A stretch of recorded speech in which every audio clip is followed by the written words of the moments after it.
నేను గుడంపల్లి నుంచి లక్ష్మీనారాయణ అనే నేను వచ్చాను. ఇక్కడ గుంటూరులో ఉన్న Shri Venkateswara multi speciality hospital కాడికి వచ్చాను. నాకున్న సమస్య ఏంటంటే కడుపులో నొప్పిగా ఉందని ఇక్కడ బాగా వచ్చాను. బాగా పిండేసినట్టుగా ఉంది. ఏమని చెప్పి గ్యాస్ ప్రాబ్లం అని చెప్పి వచ్చాను. తీరా చూస్తే డాక్టర్ గారు అసరతిత్తుల్లో నీకు రాళ్ళు ఉన్నాయి. దానివల్ల నీకు పెయిన్ బాగా వస్తుందన్నారు. అర్జెంట్‌గా ఆపరేషన్ చేయించుకుంటే మంచిదన్నారు. నేను అందుకనే డాక్టర్ గారిని సంప్రదించినాక సరే చేయించుకుందామని రెడీ అయ్యాను.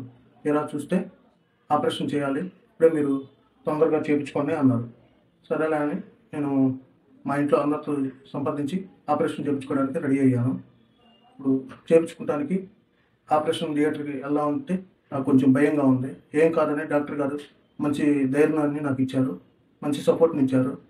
అందరు నర్సులు కూడా ఇబ్బంది ఏం పడాల్సిందేం లేదన్నారు. ఆపరేషన్ థియేటర్ కాడికి వెళ్ళాను. వెళ్ళినాక నాకు బ్యాక్ పెయిన్ వల్ల నాకు నడుము వంగట్లేదు. దానివల్ల కొద్దిగా ఇబ్బంది పడ్డాను. ఏం ఇబ్బంది పడాల్సిన అవసరం లేదని ఇంకా ధైర్యం నింపారు. తలకాయ కూడా నాకు సరిగ్గా సపోర్ట్ చేయట్లేదు. అందువల్ల కొద్దిగా ఇబ్బంది పడ్డాను. కానీ ఏం పర్వాలేదు, మా దగ్గర ఇంకో 2 పద్ధతులు ఉన్నాయి. దాని ద్వారా చేద్దాము, నీకు ఇబ్బంది కలగాల్సిన పని ఏం లేదన్నారు. అందుకని చక్కగా డాక్టర్ గారు ధైర్యం ఇచ్చి నాకు ఆపరేషన్ చేశారు. నాకు ఇప్పుడు ప్రశాంతంగా హాయిగా ఉంది. ఆ ఆపరేషన్ బాగా సక్సెస్ అయింది.